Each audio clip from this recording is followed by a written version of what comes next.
I have a friend named Monty Roberts who owns a horse ranch in San Isidro.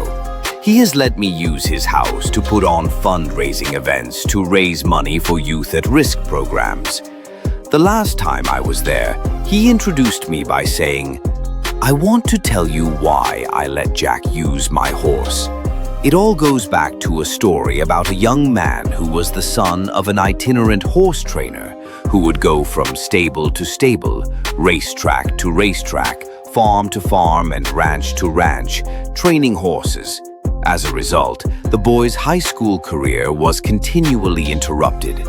When he was a senior, he was asked to write a paper about what he wanted to be and do when he grew up.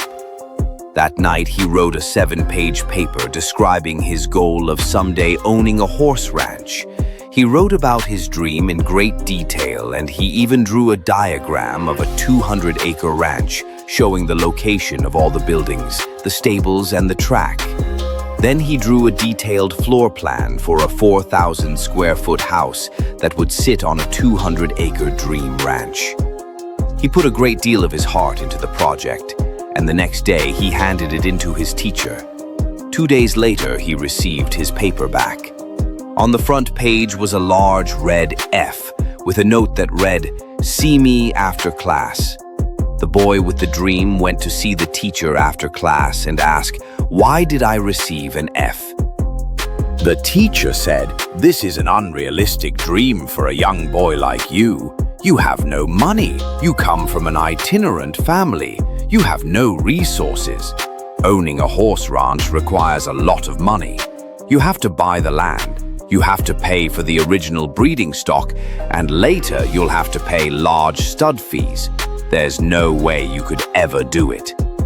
Then the teacher added, "If you will rewrite this paper with a more realistic goal, I will reconsider your grade." The boy went home and thought about it long and hard.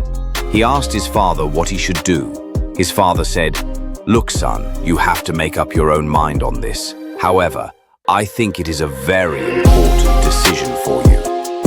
Finally, after sitting with it for a week, the boy turned in the same paper, making no changes at all. He stated, "You can keep the F, and I'll keep my dream." Monty then turned to the assembled group and said, "I tell you this story because you are sitting in my 4,000-square-foot house in the middle of my 200-acre horse ranch. I still have that school paper framed over the fireplace." He added, "The best part of the story is that 2 summers ago, that same school teacher brought 30 kids to camp out on my ranch for a week. When the teacher was leaving, he said, 'Look, Monty, I can tell you this now. When I was your teacher, I was something of a dream stealer. During those years, I stole a lot of kids' dreams. Fortunately, you had enough gumption not to give up on yours.